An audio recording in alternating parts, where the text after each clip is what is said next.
সামান্তাকে চিনেন? তেলেগু সিনেমার top favourite নায়িকা তিনি। সামান্তা রুথ প্রভু মন ভেঙেছিল সিদ্ধার্থের, আর সামান্তার মন ভেঙেছে নাগা। সামান্তার আরেকটি বড় পরিচয়, তিনি ভীষণভাবে ঠকে যাওয়া আর প্রতারিত হওয়া এক নারী। নাগাকে জীবনের সবটা দিয়ে ভালোবেসেছিলেন, অনেকদিন প্রেমের পর বিয়েও করেছেন, ভালোবাসার মানুষের নামে হাতে ট্যাটু করেছেন।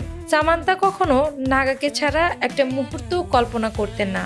বিয়ের দিন সামান্তা তার প্রিয় জীবনসাথী নাগার হাতে হাত রেখে অশ্রু ঝরিয়েছেন। এত ভালোবাসা দিন শেষে কি হলো জানেন? নাগা সামান্তার ভালোবাসার সাথে বড় ধরনের প্রতারণা করলেন।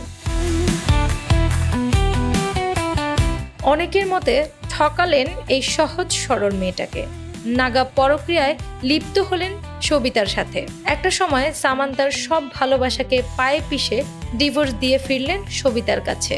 এরপর শুরু হলো সামান্তার একা থাকার লড়াই, দুনিয়াতে বেঁচে থাকার লড়াই। প্রায় যখন সামান্তা কোনো অনুষ্ঠানে যেতেন, নাগার কথা আসলেই ছোট বাচ্চার মতো কান্না করতেন। এখন নাগা সবিতাকে নিয়ে খুব সুখী, কিন্তু সামান্তার একার লড়াই আর প্রিয় মানুষকে ভুলে থাকার লড়াই চলতেই লাগলো।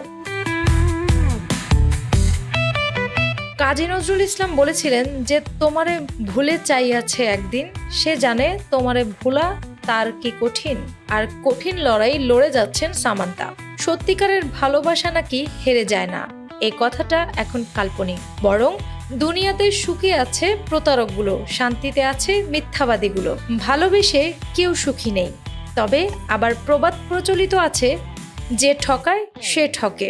আসলে কি তাই? আপনি যা করবেন দিন শেষে আপনার কপালেও তাই ঘটবে।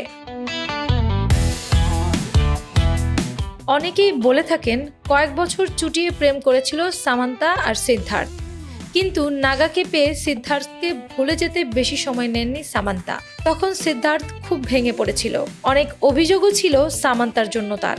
এরপরেও এগুলো পাত্তা না দিয়ে নাগার সাথে সামান্তার প্রেম চলতে থাকে জমিয়ে। একসময় তা বিয়েতে রূপ নেয়, কিন্তু সামান্তা সিদ্ধার্থকে ভুলে গেলেও কর্মফল দিতে ভুলেননি বিধাতা। বিয়ের বছর খানেক পর নাগাই সামান্তাকে ধোঁকা দিয়ে পরক্রিয়া প্রেমে লিপ্ত হয় সবিতার সাথে। এরপর শত চেষ্টা করেও সামান্তা আর নাগাকে আটকাতে পারেননি। দিন শেষে ডিভোর্স হয় নাগা সামান্তার। কর্মফল একটা কথা আছে না, তা আবারও প্রমাণিত হয়। সামান্তা যতটা আঘাত সিদ্ধার্থকে দিয়েছে, তার চেয়েও বেশি পরিমাণ আঘাত নাগা সামান্তাকে দিয়েছে। শেষে একটা শিক্ষণীয়, আপনি যা করবেন দিন শেষে তার ফল আপনিই ভোগ করবেন। ভালোবাসায় কখনো প্রতারণা না, কেউ ঠকালে দিন শেষে সেও ঠকে যায়। অ্যানি আক্তার, বাংলা বাজার পত্রিকা।